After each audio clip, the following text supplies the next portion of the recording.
health, education and social protection.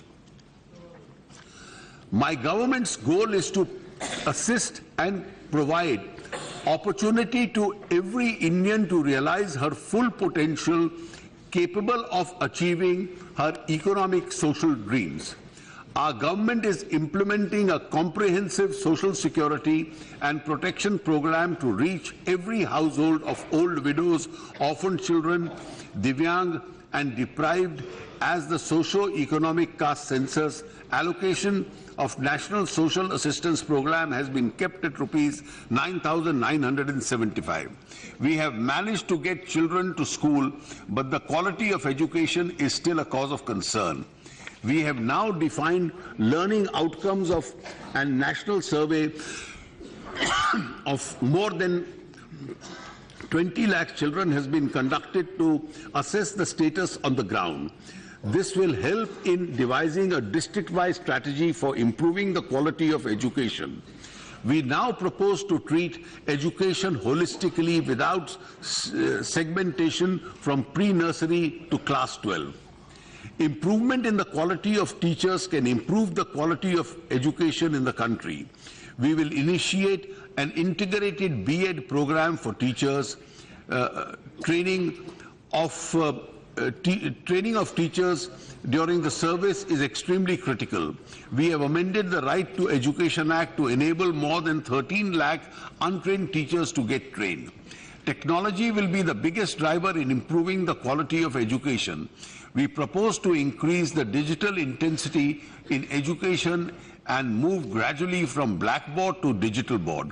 Technology will also be used to upgrade the skills of teachers through the recently launched digital portal Diksha.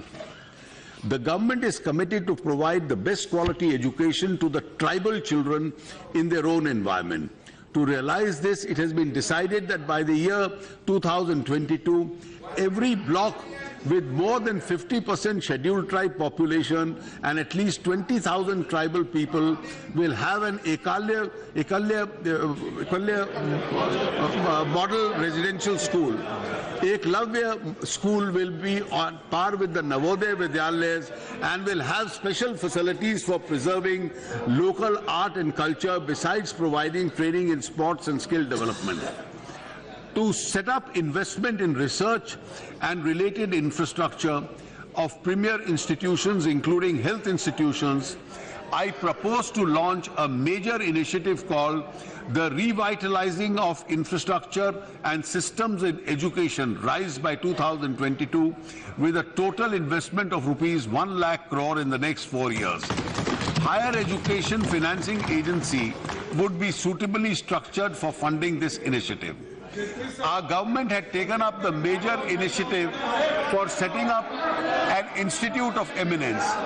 There has been a tremendous response to this initiative by institutions in both public and private sector. We have received more than 100 applications. We have taken steps to set up a specialized railway university at Vadodara.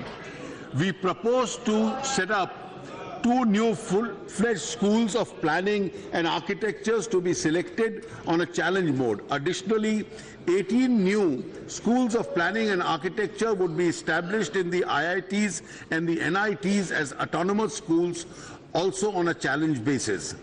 The government would also launch the Prime Minister's Research Fellows scheme this year. Under this scheme, we would identify 1,000 best BTech students each year from premier institutions and provide them with facilities to do PhDs in the IITs and the Indian Institute of Science with a handsome fellowship. It is expected that these bright young fellows would voluntarily commit few hours every week for teaching in a higher educational institution. Now I come to the health sector. Sarve bhavantu sukhina, sarve svantu niramaya is the guiding principle of my government. Only Swasth Bharat can be Smridh Bharat. India cannot realize its demographic dividend without its citizens being healthy. I am pleased to announce two major initiatives as a part of the Ayushman Bharat program aimed at path-breaking interventions to address the health holistically in primary, secondary and tertiary care systems, covering both prevention and health promotion. The National Health Policy 2017 has envisioned that health and wellness centers as the foundation of India's health system. These 1.5 lakh centers will bring healthcare system closer to the homes of the people. These centers will provide a comprehensive healthcare, including a non-communicable diseases and maternal and child services. These centers will also provide free essential drugs and diagnostic services. I am committing rupees 1,200 crores in this budget for this flagship program. I am also invite contribution from the private sector through the CSR and the philanthropic institutions in adopting these centers. Madam Speaker, we are all aware that lakhs of families in our country have to borrow or sell assets to receive indoor treatment in hospitals. Government is seriously concerned about the impoverishment of the poor and the vulnerable families. Presently, the Rashtriya Swasthya Bima Yojana provides an annual coverage of only rupees 30,000 to poor families. Several state governments have also implemented and supplemented health protection schemes by providing varying coverages.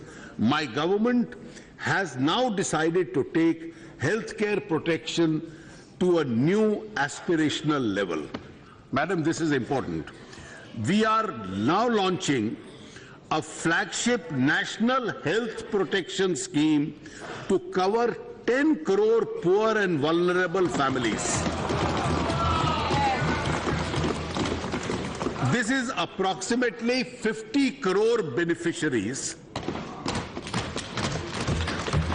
By providing them up to 5 lakh rupees per family per year for secondary and tertiary care hospitalization. This will be the world's largest government-funded healthcare program. Adequate funds will be provided for smooth implementation of this program.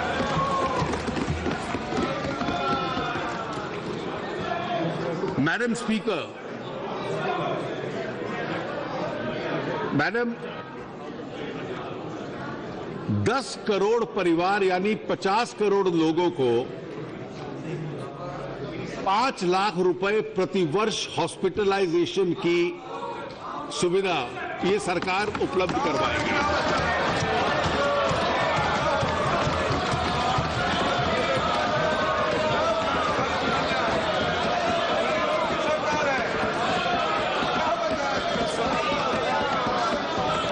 Madam Speaker, these two far-reaching initiatives under Ayushman Bharat program will build a new India 2022 and ensure enhanced productivity, well-being and avert wage loss and impoverishment.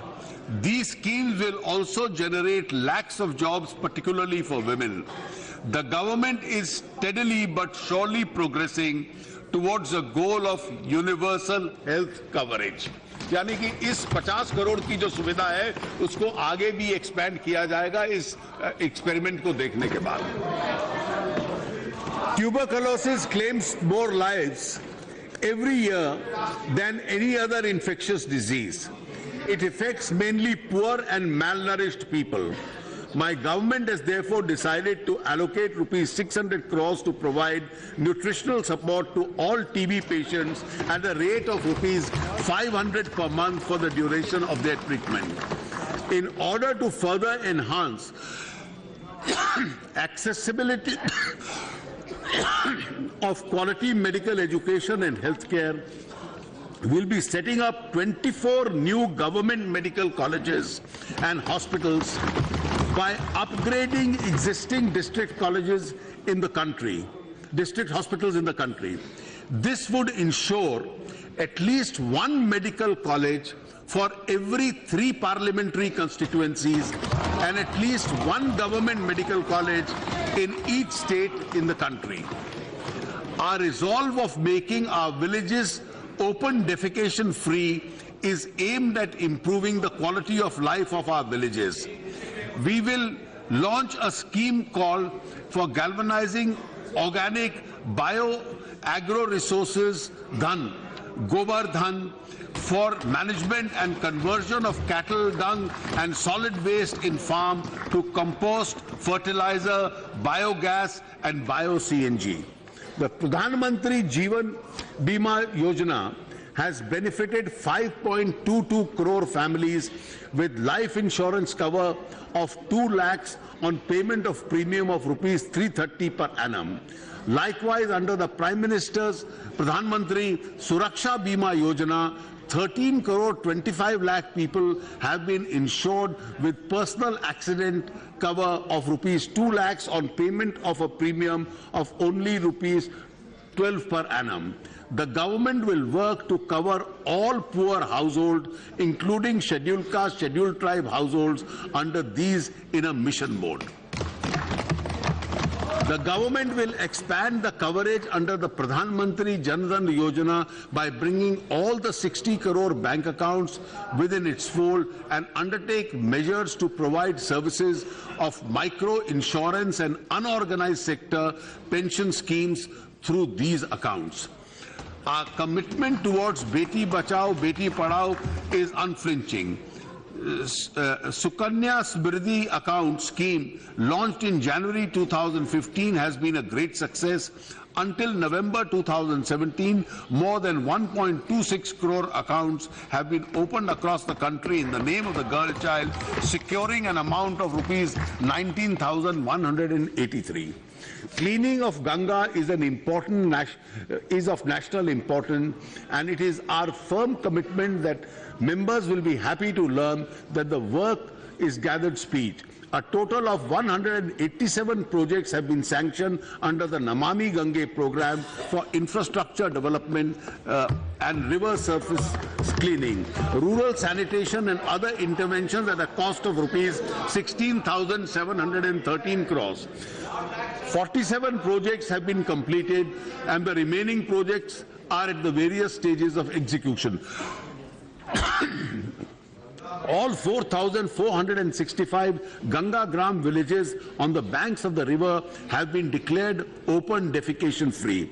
To give focused attention and to achieve our vision of an inclusive society, the government has identified 115 aspirational districts taking various indices of the development in consideration. The government aims at improving the quality of life in these districts by investing in social services like health, education, nutrition, skill upgradation, financial inclusion, infrastructure like irrigation, rural electrification, potable drinking water and access to toilets at an accelerated pace and in a time-bound manner. We expect these 115 districts to become a model of development. Economic and social advancement of hard-working people of scheduled castes and scheduled tribes has received care and attention. Our government has increased a total earmarked allocation in the SCs in the 279 programs from rupees 34,334 in 16-17 to 52,719 in 17-18. Likewise, for STs, the earmarked allocation was increased from rupees 21,811 in 16-17 to 32,508 in the RE in 17-18 in the 305 programs. I propose to the earmarked allocation of 56,619 crore for SCs and 39,135 crore for STs in the BE of 2018-19. Government estimated schematic budgetary expenditure on health, education and social protection for 18-19 at 1.38 lakh crores against an estimated expenditure of 1.22 lakh crores in the BE of 17-18. Details are given in this expenditure. The expenditure is likely to go up by at least 15,000 crores in 18-19 on account of the additional allocations during the year and the extra budgetary expenditure, including through the higher education financing agencies itself.